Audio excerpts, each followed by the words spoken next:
And your reading is the dragon. That's exciting, I suppose. Perhaps you're due for an adventure.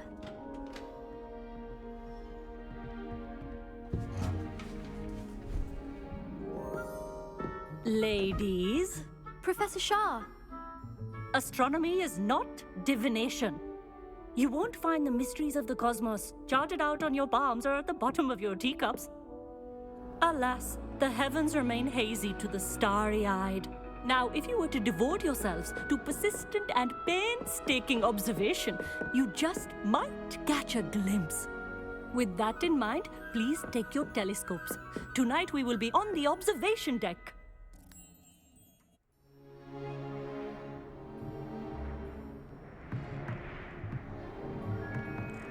Still don't have your own? You can't be the new student forever, you know. You can share with Mr. Takar.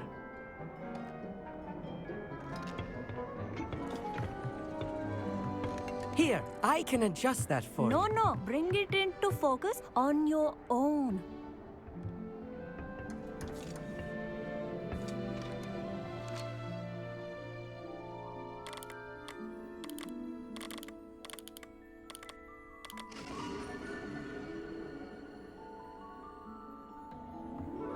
Now, I expect all of you to put in your stargazing hours outside of class. Is that clear? But, Professor, it's freezing out. Mere cold didn't stop the great stargazers of the past. Look only to the astronomy tables they erected throughout the highlands from which they gazed millennia ago on the very self-same stars above us. Is that clear?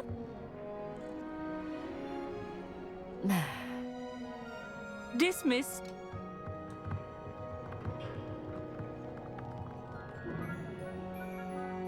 Oh, hello. I'm Amit. We met in potions class. I'm happy to report that we've yet to have any explosions in this class. Oh, hello, Amit. Nice to see you again. Did I hear Professor Shah say that you don't have your own telescope? I have a spare one you could borrow for the rest of term. That's very kind of you, Amit. Are you sure you won't need it? I'm certain. It's my old one. I finally got my hands on the new Celestia Contemplar. You've heard of it, I assume? I mean, of course you have. It's only the pinnacle of all personal stargazing implements.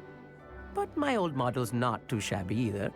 Goblin-cut glass, first-rate optical enchantments. Hate to think such a fine instrument is just collecting dust. Well, thank you, Amit. Think nothing of it. Anyway, the telescope's in the storage room right underneath us. You can't miss it. I have some, reading to finish on the lower deck.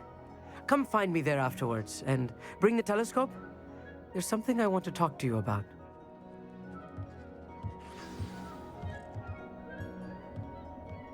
I tried to put off my stargazing as long as I could. A lot of good that did. How am I supposed to find Sirius when my hands are too cold to use a telescope? It's a dog, isn't it? Not sure what you can learn from these astronomy tables that you can't learn from a cup of tea leaves.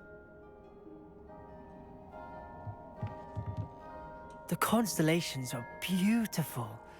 Not sure they're worth dying of a cold for, but they are beautiful. I had heard about these odd stone tables out in the Highlands. Perhaps that's what Professor Shah was talking about. Amit thinks he knows everything. Even told me he can speak gobbledygook. Sounded like gibberish to me.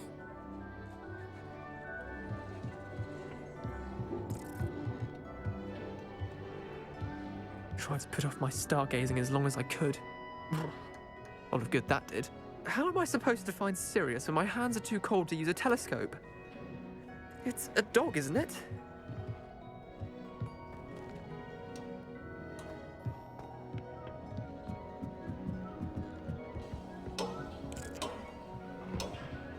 This was his old telescope. Looks practically brand new. Expelliarmus! Incendio!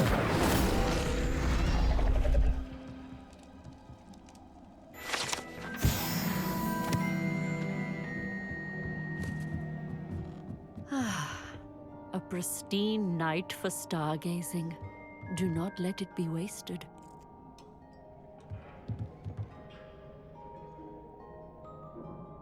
Professor Shah, I'm interested in learning more about astronomy. It is increasingly rare to find a student who seeks after things celestial, of their own accord. But if you truly desire to chart the courses of the cosmos, you must rid your mind of the terrestrial babble of others. We ourselves are not unlike blank star charts, you know? Empty canvases waiting to be inscribed with all that the universe has to offer. Do you understand? Am I right in thinking you are unimpressed by divination?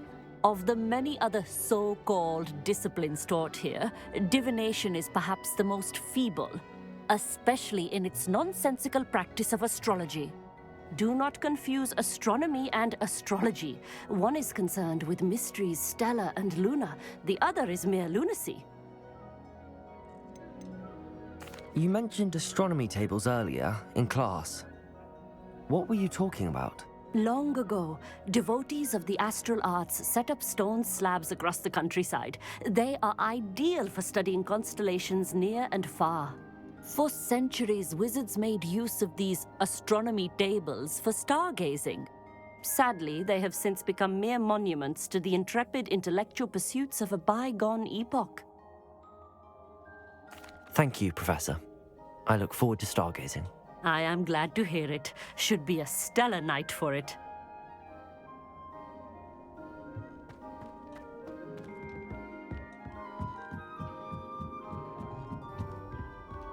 The perfect night for...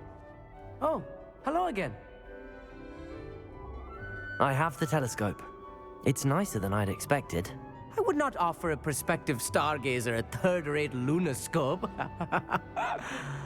But there is, something else. Yes, what is it? You remember those astronomy tables Shah was going on about? It just so happens I've been reading up on them a little myself. And it seems there may be one right here at Hogwarts. I believe we could use it to find hidden constellations. I had a feeling there would be a catch to that telescope. No. I certainly wasn't trying to bribe you or anything. But are you in? No one from the Gobstones Club will go with me. Said they'd rather get spit at by a stone than... Well, they are cowards. Let us get moving while the stars are still out.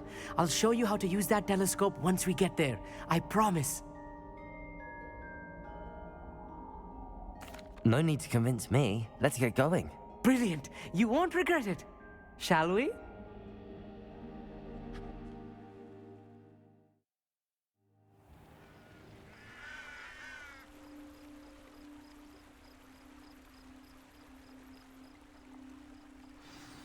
The table is on a castle wall ahead.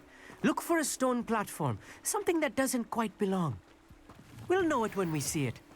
Onwards we go. Some say the locations of the tables were originally marked by centaurs for ritual stargazing. It is nice having a fellow stargazer to explore with. Happy to be here. It is good to leave the classroom now and then. It's not that creepy out here at night, is it? The Gobstones Club are cow. Here I am, charging ahead. Why don't you lead the way? If you're sure.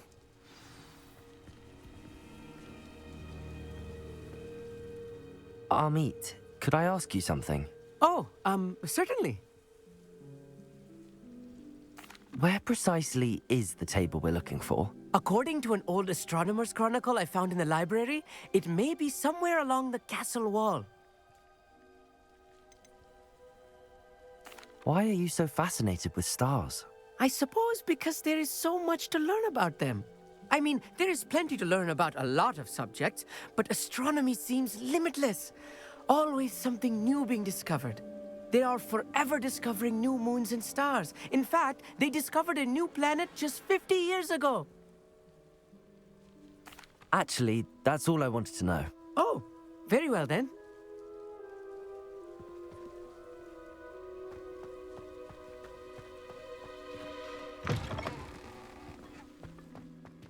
Revelio. A little foreboding. A few cobwebs and some dust. Nothing to be concerned about. Oh, of course. It's just not as tidy as I expected.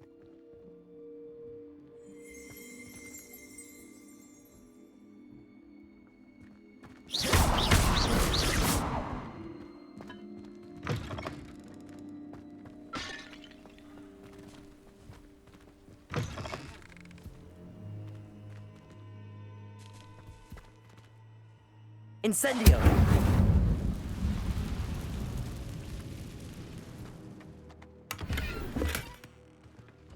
More cobwebs. You don't think any spiders might be lurking about? Oh no, not this close to school, Amit.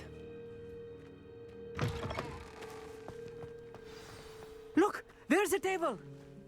I think you should do the honors. Go on, try it out.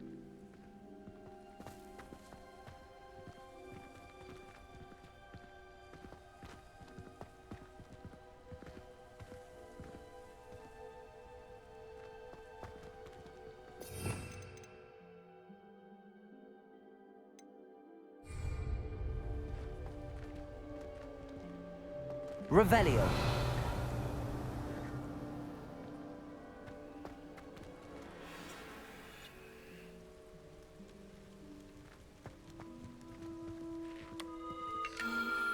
The constellation should appear near the center of your view.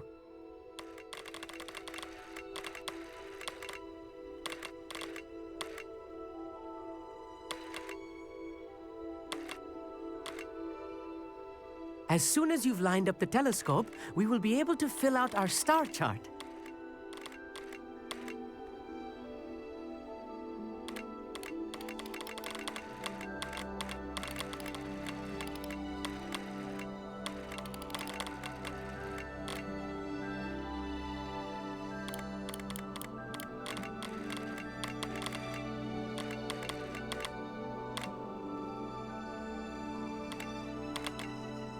Stargazing is all about patience and precision.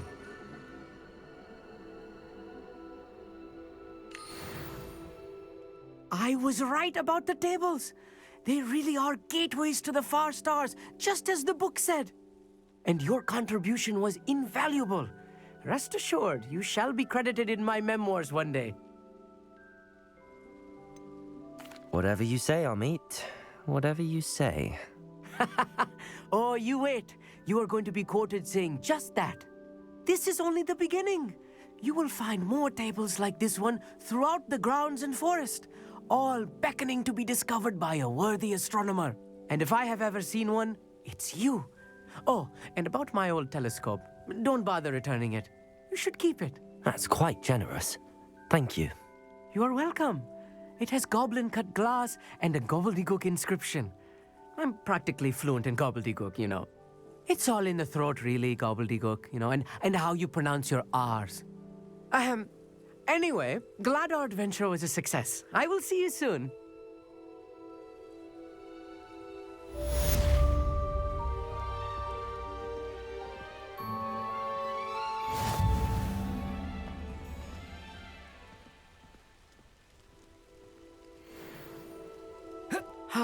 Never do get tired of seeing the astronomy tower at night. What a view. Whoa.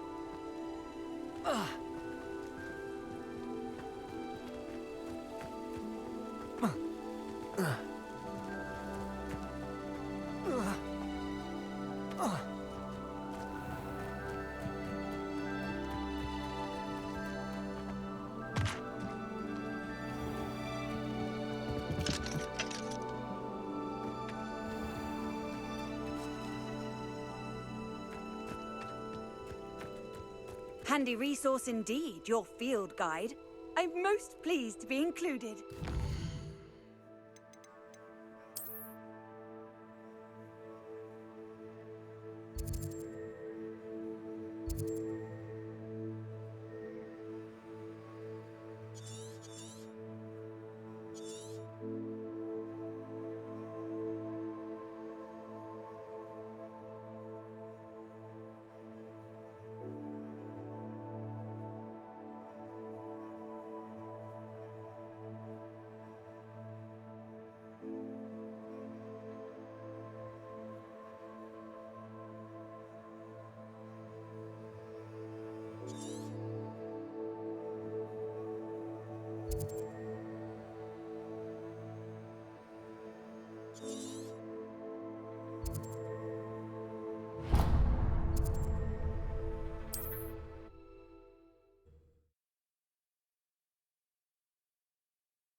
What are you up to now?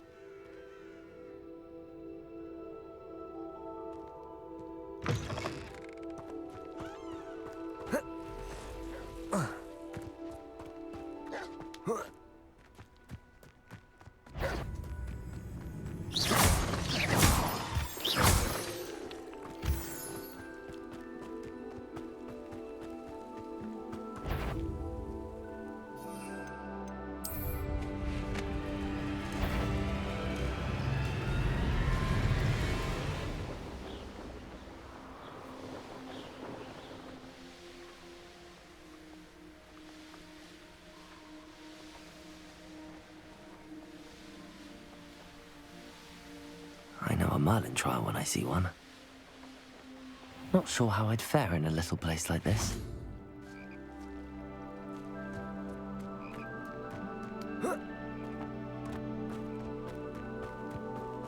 I've always said that travel broadens the mind.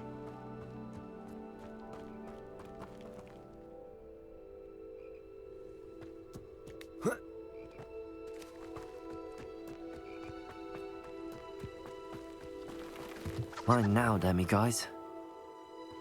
Revelio!